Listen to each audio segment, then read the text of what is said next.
Hello viewers, இன்றைக்கி எங்கள் வீட்டு மாடி தோட்டத்தை ஒரு விசிட் பண்ணலாம் வாங்க. அடிக்கிற வெயிலுக்கு 2 வேளை தண்ணி ஊற்றுறேன், இருந்தாலும் பற்ற மாட்டேங்குது. இங்கே பாருங்கள், கொஞ்சம் எல்லாமே காஞ்சி போய் தான் இருக்குது செடிங்கள்லாம். பாருங்கள், எல்லோ கலர் ஹைப்ரிட் ரோஸ் பூத்துருக்கு, நந்தியாவட்டை பூத்துருக்கு. பாருங்கள், நான் உளுந்து கழுவுன தண்ணி ஊற்றுனேன், அதில் ஏதோ ஒரு உளுந்து வந்துருச்சு போல் இருக்குது. இதோ எவ்வளோ காய்ச்சிருக்குது பாருங்கள். கனகாம்பரம் இங்கே பாருங்கள் காஞ்சிட்டு வருது. அடுக்கு மல்லி நிறைய மொட்டு விட்டுருக்கு. இங்கே பாருங்கள், தோ ரோஸ் இப்போ கம்மியாக தான் பூக்க ஆரம்பிக்குது. ஏன்னா இது எல்லாமே இப்போ தான் கட் பண்ணி விட்டுருக்கேன், துளுத்துட்டு வருது பாருங்கள். இட்லி பூ எப்படி பூத்துருக்கு பாருங்கள். இங்கே பாருங்கள், ரோஸ் மேரி எப்படி பூத்துருக்குன்னு. இல்லை, ஒரே பாட்டில் எல்லோ கலர் அண்ட் பிங்க் ரெண்டுமே வருது.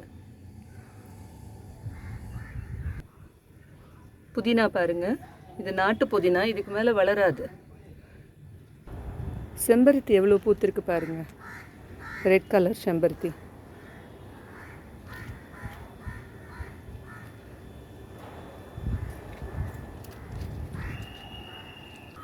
ஆரஞ்சு கலர் செம்பருத்தி இங்கே பாருங்கள், கீழேருந்து எங்கே வரைக்கும் இருக்குது பாருங்கள்.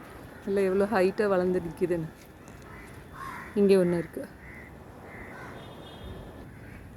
இன்னொரு பாட்டில் ஆரஞ்சு கலர் செம்பருத்தி இந்த பாருங்கள் வந்திருக்கு. இந்த வெயிலுக்கு நித்திய கல்யாணி இங்கே பாருங்கள் காஞ்சிட்டு வருது. சைஸ் கூட சின்னதாகிடுச்சு, இந்த பூவோட சைஸ் கூட. இது நல்லா இருக்குது, இந்த நித்திய கல்யாணி பாருங்களேன்.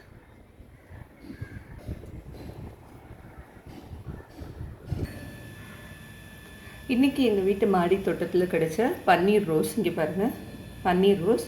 இது ஒயிட் கலர் ஊட்டி ரோஸ். அப்புறம் இங்கே பாருங்கள், 2 அடுக்கு மல்லி கிடச்சிது. ஆரஞ்சு கலர் செம்பருத்தி ஒரு 5 கிடச்சிருக்குது. பார்க்குறதுக்கே ரொம்ப அழகாக இருக்குது. ரெட் கலர் செம்பருத்தி ஒரு 6-7 கிடச்சிருக்குதுங்க.